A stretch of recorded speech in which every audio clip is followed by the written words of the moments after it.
ప్రభునందు ప్రియులారా, ప్రభునామమున మీకు వందనములు. ఈరోజు దేవుని యొక్క వాక్య ధ్యానము సమూయేలు మొదటి గ్రంథము 30 అధ్యాయము 6వ వచనము.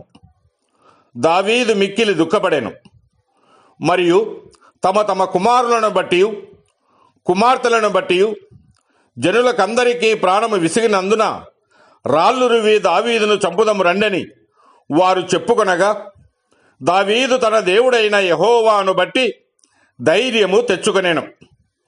దేవుడి మాటలు దీవించి ఆశీర్వదించునుగాక. గమనించండి ప్రియులారా, దావీదు జీవితాన్ని మనము జాగ్రత్తగా ధ్యానము చేసినచో తన జీవితమంతయు పోరాటంతోనే ఉండెను. మొదట 20 సంవత్సరములు గొర్రెల కాపరిగా తోడేళ్లతో, సింహాలతో, క్రూర మృగాలతో పోరాడాడు. రాజైన సౌలు తన మామ అయినప్పటికీ అప్పటి నుండి అతనితో పోరాటము ఉండెను. దావీదు తన జీవితంలో తన ప్రాణమును గుప్పెట్లో పెట్టుకుని అనేక సంవత్సరములు గృహాలలో జీవించెను. ఆ పోరాటములలో నిలిచి జయించి రాజ్యములో స్థిరపడెను గాని, తిరిగి తన అజాగ్రత్త వలన పాపములో పడి ఆ పాప ఫలముతో ఇంచుమించు తన జీవితాంతం వరకు పోరాడవలసి వచ్చెను. తన సొంత సహోదరులు తన చేత మేలు పొందిన సౌలు, తన స్నేహితులు, బంధువులు, తన కడుపున పుట్టిన కుమారులు, చివరకు తన సేవకులు సహా ఆయన పైన తిరగబడి దావీదుతో పోరాడిరి. ఈ పోరాటంలన్నిటిలో దావీదు జీవితంలో చేదు కనిపించలేదు.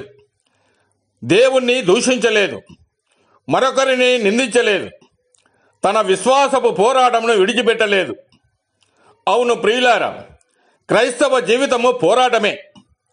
అనేక సార్లు మన చుట్టూ ఉన్నవారితో పోరాటంలో వచ్చినప్పటికీ మనము పోరాడున్నది శరీరులతో కాదు గాని ప్రధానులతోనూ, అధికారులతోనూ, ప్రస్తుత అంధకార సంబంధులకు లోకనాథులతోనూ, ఆకాశ మండలమందున్న దురాత్మల సమూహంతోనూ పోరాడుతున్నామని ఎరిగి ఉండవలసి ఉన్నది. నీకు కష్టములు వచ్చినప్పుడు, లోకము నీ మీద తిరగబడినప్పుడు, నీ ప్రభువైన యేసునందు విశ్వాసముంచి నిన్ను నీవు బలపరుచుకొనుచున్నావా?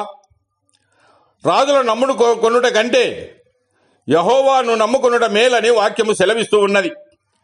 ఎందుకనగా మనుషుల సహాయము వ్యర్థము అను మాటలే దావీదునకు బలమైన పోరాటంలో, కష్టములలో కృంగిపోక బలపరుచుకొనున్నట్లుగా గమనించవచ్చు. కనుక ప్రియులారా, ఫిలిప్పీలకు రాసిన పత్రిక 4వ అధ్యాయం 13వ వచనం ప్రకారం, నన్ను బలపరచు వాని యందే నేను సమస్తమును చేయగలనన్న పౌలు వలె దావీదు కూడా జీవించెను. దేవుడు మిమ్మల్ని దీవించి ఆశీర్వదించునుగాక.